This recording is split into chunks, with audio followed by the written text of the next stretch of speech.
Hello students, today we will study about Introduction to Quantum Mechanics. ये unit first है आपकी quantum mechanics की। तो सबसे पहले आपको ये पता होना चाहिए मैकेनिक्स क्या है। मैकेनिक्स जो आप फर्स्ट ईयर में भी पढ़ चुके हो, क्या होता है mechanics. Mechanics is a branch of physics which deals with the study of motion of objects. ठीक है, मैकेनिक्स में हम उन ऑब्जेक्ट्स की स्टडी करते हैं जो मोशन में हो। अब मैकेनिक्स है, मैकेनिक्स की भी टू ब्रांचेस आती हैं। First is classical mechanics and second is quantum mechanics. अब क्लासिकल मैकेनिक्स क्या होगी? क्लासिकल मैकेनिक्स में हम उन ऑब्जेक्ट्स की मोशन की स्टडी करते हैं जिनका साइज़ ना तो बहुत छोटा होता है और ना बहुत ही लार्ज हो। ठीक है, एक पर्टिकुलर साइज हो और ऐसा हो कि वो ऑब्जेक्ट विजिबल हो हमें। इन ऑब्जेक्ट्स की मोशन की जो स्टडी की जाती है वो किस में होती है? क्लासिकल मैकेनिक्स में। और क्वांटम मैकेनिक्स में क्या होता है? जब ऑब्जेक्ट्स का साइज बहुत ही स्मॉल हो, जैसे एटम्स, इलेक्ट्रॉन्स, प्रोटॉन्स, न्यूट्रॉन्स, ये विजिबल नहीं है। ओके, तो इन ऑब्जेक्ट्स की स्टडी किस में की जाती है? क्वांटम मैकेनिक्स में। और अब हम कौन सी ब्रांच यूज़ करेंगे, कौन सी स्टडी करेंगे? Quantum mechanics. सो क्लासिकल मैकेनिक्स है, कैसे ऑब्जेक्ट्स पर बेस्ड है? जिनका एक पर्टिकुलर साइज होता है, जिनका साइज लार्ज हो। तो ऐसे ऑब्जेक्ट्स को क्या बोलते हैं? Macroscopic object. ठीक है, और जो क्वांटम मैकेनिक्स है उनमें जिन ऑब्जेक्ट्स के मोशन की स्टडी की जाती है उनको बोलते हैं microscopic objects. Clear? Classical mechanics है जो आप स्टडी कर चुके हो, ये किस पर बेस्ड है? न्यूटन्स लॉज ऑफ मोशन पर। कोई भी हम थ्योरी पढ़ते थे, कोई भी किसी भी टाइप का फिनोमिना देखते थे या कुछ भी, उसमें हम न्यूटन्स लॉज को ज़रूर यूज़ करते हैं। ठीक है, मैक्रोस्कोपिक ऑब्जेक्ट्स की स्टडी करने के लिए हम न्यूटन्स लॉज ऑफ मोशन का यूज़ करते हैं। बट ये जो न्यूटन्स लॉज ऑफ मोशन है मैक्रोस्कोपिक ऑब्जेक्ट्स के ऊपर तो अवेलेबल है, बट माइक्रोस्कोपिक ऑब्जेक्ट्स हैं उनके ऊपर हम न्यूटन्स लॉज ऑफ मोशन को अप्लाई नहीं कर पाते। ठीक है, क्यों? क्योंकि माइक्रोस्कोपिक ऑब्जेक्ट्स है, जैसे एक एटम है, उसके डिफरेंट शेल्स होते हैं, ऑर्बिट्स, जिनमें इलेक्ट्रॉन्स होते हैं। एक ऑर्बिट में 2 होते हैं, फिर नेक्स्ट में 8, नेक्स्ट में 18।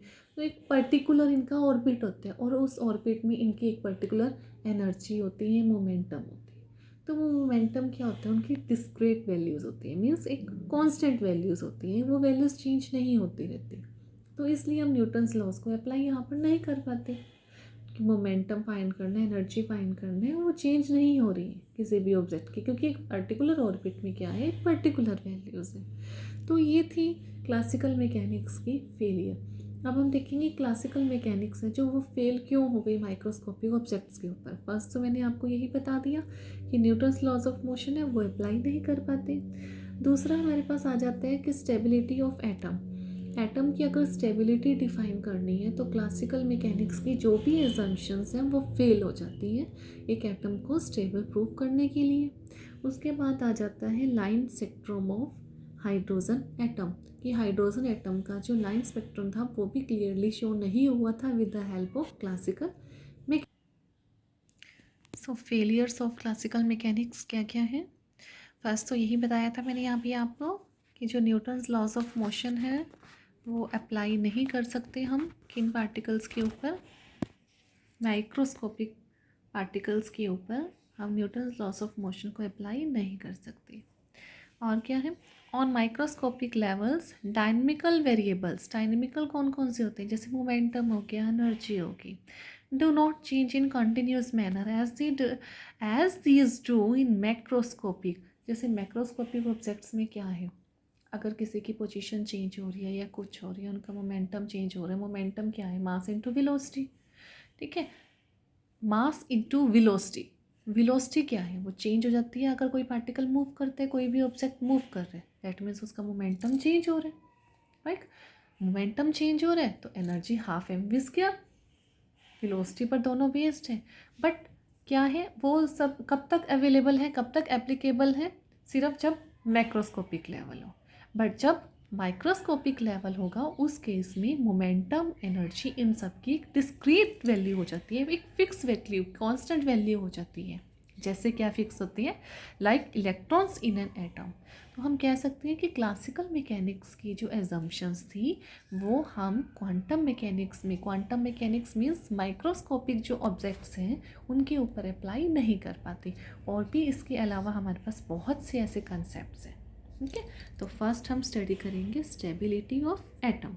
स्टेबिलिटी ऑफ एटम में क्या है कि रदरफोर्ड का अल्फा पार्टिकल स्कैटरिंग एक्सपेरिमेंट आपने पढ़ा हुआ है। उसके अकॉर्डिंग क्या था, रदरफोर्ड ने क्या किया था, अल्फा पार्टिकल्स के ऊपर स्कैटरिंग एक्सपेरिमेंट किया। उनके अकॉर्डिंग क्या था, उन्होंने क्या प्रूव किया कि एक एटम होता है जिसके सेंटर में एक हैवी, स्मॉल और पॉजिटिवली चार्ज्ड सेंट्रल पार्ट होता है एक। ये उन्होंने प्रूव किया था। वो कैसे प्रूव किया, जब स्कैटरिंग की अल्फ़ा पार्टिकल्स की तो देखा कि कुछ अल्फ़ा पार्टिकल तो स्ट्रेट चले जाते हैं,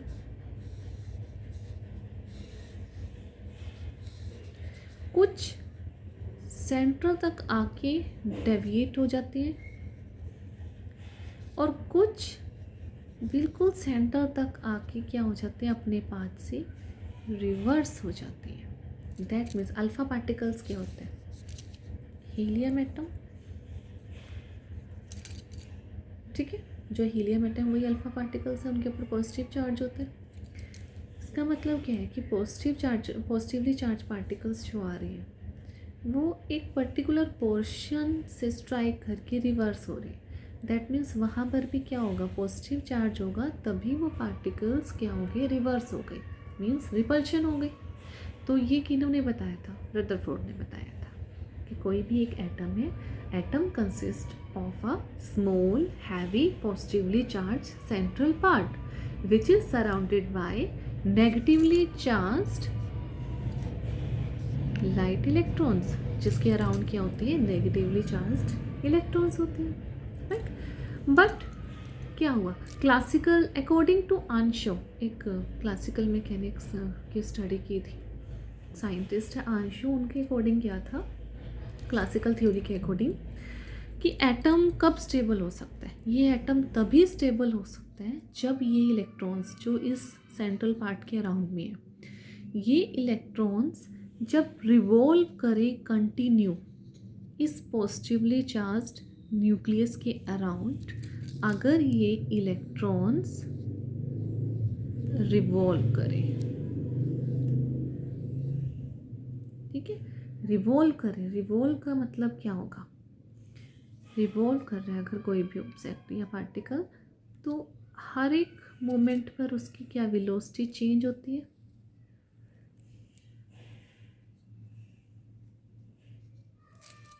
ठीक है, हर एक पॉइंट पर क्या होती है, वेलोसिटी चेंज होती है। ठीक है, a revolving electron is continuously accelerated due to change in direction of its velocity at every instant of its motion। ठीक है, अब इलेक्ट्रोडाइनमिक्स के अकॉर्डिंग क्या है, according to electrodynamics an accelerated charge particle radiates energy in the form of electromagnetic radiations. अब ये particle move कर रहा है, यानी ये चार्ज पार्टिकल है जो मूव कर रहा है, एक्सेलरेट कर रहा है, और उसके इलेक्ट्रोडायनेमिक्स के अकॉर्डिंग क्या है, अगर कोई भी एक्सेलरेटेड चार्ज पार्टिकल है वो क्या करते हैं, अगर मोशन में होता है तो वो कंटिन्यूसली एनर्जी रेडिएट करते हैं, मीन्स रेडिएशंस एमिट होती हैं उसमें से। ठीक है, अब अगर कोई इलेक्ट्रॉन कंटिन्यू मूव कर रहा है और रेडिएशंस एमिट कर रहा है तो क्या होगा, उसकी धीरे धीरे धीरे धीरे एनर्जी क्या होती जाएगी, कम होती जाएगी, कम होती जाएगी, तो उसका ऑर्बिट क्या होता जाएगा, चेंज होता जाएगा इस तरह से। ठीक है, धीरे धीरे जब उसकी एनर्जी बिल्कुल कम हो जाएगी तो वो इलेक्ट्रॉन कहाँ पर चला जाएगा, उस न्यूक्लियस के बीच में।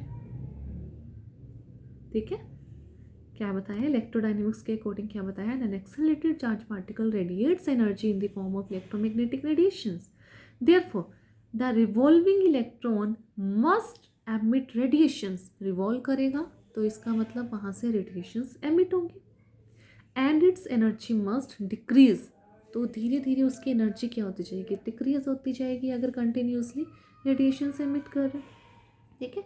और जो एनर्जी में लॉस हुआ उसके कारण जो रेडियस है उस ऑर्बिट का वो क्या होता जाएगा, डिक्रीज होता जाएगा, ठीक है। जो रेडियस पहले था वो क्या हो गया, डिक्रीज होता गया radius. Due to this radius of orbit of electron must decrease. तो क्या होगा लास्ट में, it falls inside the nucleus when its entire energy is lost. जब उसकी टोटल एनर्जी लॉस्ट हो जाएगी तो वो इलेक्ट्रॉन कहाँ पर चला जाएगा, उस न्यूक्लियस में। Clear. So on the basis of classical mechanics circular motion of electrons around the nucleus can last only for very short duration. कि अगर कोई इलेक्ट्रॉन्स मूव कर रहे हैं सर्कुलर मोशन में, वो जो ये प्रोसेस होगा बहुत ही स्मॉल टाइम के लिए होगा, और एटम है वो बहुत जल्दी क्या हो जाएगा, कोलैप्स। ठीक है, ये किसकी एग्जम्पशन थी, क्लासिकल थ्योरी की। क्लासिकल थ्योरी में क्या कहा कि एटम स्टेबल कब होगा, एटम स्टेबल तभी होगा अगर उसके अराउंड जो नेगेटिवली चार्ज पार्टिकल्स हैं वो रिवॉल्व करेंगे उस न्यूक्लियस के अराउंड, ठीक है। उसने क्लासिकल मैकेनिक्स में तो ये कहा। बट इलेक्ट्रोडायनेमिक्स के अकॉर्डिंग क्या है कि अगर कोई भी चार्ज पार्टिकल मूव करता है तो वो धीरे धीरे क्या करता है, अपने एनर्जी को लूज़ करता है। एनर्जी को लूज़ करेगा तो उसका रेडियस क्या होता जाएगा, डिक्रीज़ होता जाएगा। रेडियस डिक्रीज़ होता गया तो वो एट लास्ट में क्या होगा, तो वो इलेक्ट्रॉन है जो वो कहाँ हो जाएगा, न्यूक्लियस में गिर जाएगा।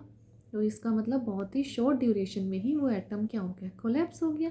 दैट मीन्स वो एटम स्टेबल तो हुआ ही नहीं।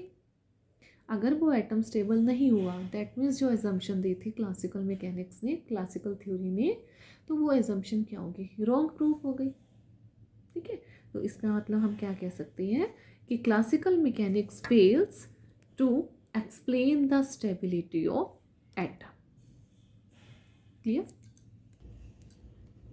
क्या बताया हमने इसमें, रदरफोर्ड ने अपना अल्फा पार्टिकल स्कैटरिंग एक्सपेरिमेंट किया था, जिसके अकॉर्डिंग रदरफोर्ड ने क्या बताया कि कोई भी एटम है जो क्या कंसिस्ट करता है, स्मॉल हैवी और पॉजिटिवली चार्ज सेंट्रल पार्ट जिसको हम न्यूक्लियस कहते हैं, और उसके अराउंड क्या होते हैं, नेगेटिवली चार्ज्ड क्या होते हैं, पार्टिकल्स, ठीक है। उसके बाद क्लासिकल मैकेनिक्स ने क्या कहा कि अगर एटम को स्टेबल होना है तो वो जो नेगेटिवली चार्ज न्यूक्लियस इलेक्ट्रॉन्स हैं उनको क्या करना चाहिए, रिवॉल्व करना चाहिए, किसके अराउंड, न्यूक्लियस के अराउंड। क्यों करना चाहिए, क्योंकि हर एक मोमेंट पर क्या होगा, जैसे इलेक्ट्रॉन रिवॉल्व करेगा, रिवॉल्व करता है तो कंटिन्यूसली वेलोसिटी चेंज होती रहेगी हर एक मोमेंट पर। बट इलेक्ट्रोडायनेमिक थ्योरी के अकॉर्डिंग यह है कि अगर कोई भी एक्सेलरेटेड चार्ज पार्टिकल है, कोई भी पार्टिकल अगर मूव कर रहा है दैट मीन्स वो एक्सेलरेशन है उसमें प्रोड्यूस होगी। तो एक्सेलरेटेड चार्ज पार्टिकल कोई भी होगा वो कंटिन्यूसली क्या रेडिएट करता है, रेडिएशंस, ठीक है। और कंटिन्यूसली उसकी एनर्जी क्या होती जाती है, कम होती जाती है। अगर एनर्जी कम होती गई तो क्या होगा, रेडियस है जो ऑर्बिट का वो डिक्रीज़ होता रहेगा। और अगर ऑर्बिट का रेडियस डिक्रीज़ होता गया तो क्या होगा, वो इलेक्ट्रॉन धीरे धीरे कहाँ पर आ जाएगा, न्यूक्लियस के अंदर। न्यूक्लियस के अंदर आ गया दैट मीन्स एक बहुत ही शॉर्ट ड्यूरेशन में वो एटम क्या हो गया, कोलैप्स हो गया, ठीक है। तो क्लासिकल मैकेनिक्स एक्सप्लेन नहीं कर सकी, किसको नहीं एक्सप्लेन कर सकी, कि वो एटम जो स्टेबल होना था उसकी स्टेबिलिटी को एक्सप्लेन नहीं कर सकी, ठीक है। Next is classical mechanics fails to explain the line spectrum of hydrogen atom, ठीक है। हाइड्रोजन स्पेक्ट्रम है, उसका स्पेक्ट्रम किस तरह से होता है, एक लाइन स्पेक्ट्रम, और कॉरस्पॉन्डिंग जो वेवलेंथ है हम इन लाइंस की कैसे फाइंड कर सकते हैं, एक फॉर्मूला है 1/λ is equal to R into 1/n2 square minus 1/n1 square. Lambda क्या होगा, वेवलेंथ होगी जो डिफरेंट लाइंस की रेडिएशंस है, ठीक है। आर क्या होता है यहाँ पर, रेड पर कांस्टेंट, जिसकी वैल्यू होती है कांस्टेंट 1.097 इंटू 10⁻⁷ पर मीटर।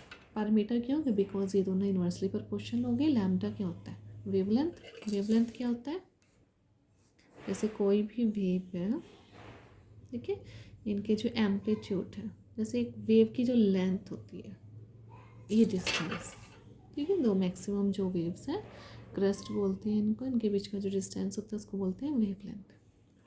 वेवलेंथ हम डिस्टेंस लेते हैं, ये मीटर में लेंगे तो आर, और ये इन्वर्सली प्रोपोर्शनल होगी तो इसकी यूनिट होगी पर मीटर। n1 और n2 क्या होते हैं, इंटीजर। n1 और n2 मीन्स जैसे ये हाइड्रोजन का स्पेक्ट्रम होता है इसमें डिफरेंट लाइन्स होती है, Lyman, Balmer, Paschen, up to काफ़ी सारे इसमें लाइंस हैं, ठीक है। तो लाइंस का मतलब क्या है कि जब किसी भी इलेक्ट्रॉन को एनर्जी प्रोवाइड की जाती है तो वो ग्राउंड स्टेट से एक्साइटेड स्टेट में चला जाता है। अब एक्साइटेड स्टेट से नीचे उससे किसी भी लेवल पर आना है, किसी भी लाइन में आना है, तो वो क्या करता है, एनर्जी रेडिएट करता है, रेडिएशन एमिट करेगा। अब वो डिपेंड करता है कि वो कौन से लेवल से नीचे आएगा, कौन से लेवल से। तो जो नीचे वाला लेवल होगा जहाँ पर आना है वो तो होगा N1, जहाँ से उसकी ट्रांजिशन होगी मीन्स एक्साइटेड स्टेट वाला होगा N2, ठीक है। तो ये डिपेंड करता है किस लेवल से किस लेवल पर उसकी ट्रांजिशन हुई, तो उसके अकॉर्डिंग ये क्या होती है, एनर्जी। बट क्लासिकल मैकेनिक्स के थ्रू क्या है, in classical mechanics there is no restriction on the energy of electrons. क्या होते हैं, रिवॉल्विंग अराउंड द न्यूक्लियस, कि अगर कोई भी इलेक्ट्रॉन रिवॉल्व कर रहा है न्यूक्लियस के अराउंड तो उनकी एनर्जी के ऊपर कोई रिस्ट्रिक्शंस नहीं है क्लासिकल मैकेनिक्स के थ्रू। तो एक्साइटेड एटम है, जब उसने ग्राउंड स्टेट में आना है तो वो किसी भी टाइप की रेडिएशन एमिट कर सकता है, किसी भी वेवलेंथ की हो, क्लासिकल मैकेनिक्स के अकॉर्डिंग। तो क्लासिकल मैकेनिक्स के अकॉर्डिंग क्या है कि अगर किसी भी की एनर्जी फिक्स ही नहीं है, किसी भी तरह की वो किसी भी वेवलेंथ की रेडिएशन एमिट कर सकता है, इसका मतलब वहाँ एक कॉन्टिन्यूस स्पेक्ट्रम मिलता रहेगा, ठीक है। बट हाइड्रोजन का स्पेक्ट्रम क्या होता है, लाइन स्पेक्ट्रम। तो क्लासिकल थ्योरी की जो एजम्पशंस हैं कि एनर्जी के ऊपर कोई भी रिस्ट्रिक्शन नहीं है और एक्साइटेड स्टेट में जो इलेक्ट्रॉन होगा वो ग्राउंड स्टेट में आने के लिए किसी भी वेवलेंथ की लाइट को एमिट कर सकता है, तो इस बेस पर हमें क्या मिलता है, कॉन्टिन्यूस स्पेक्ट्रम। तो वो लाइन स्पेक्ट्रम को एक्सप्लेन नहीं कर सकता। ये एक और लिमिटेशन थी क्लासिकल मैकेनिक्स की, that classical mechanics fails to explain line spectrum of hydrogen atom.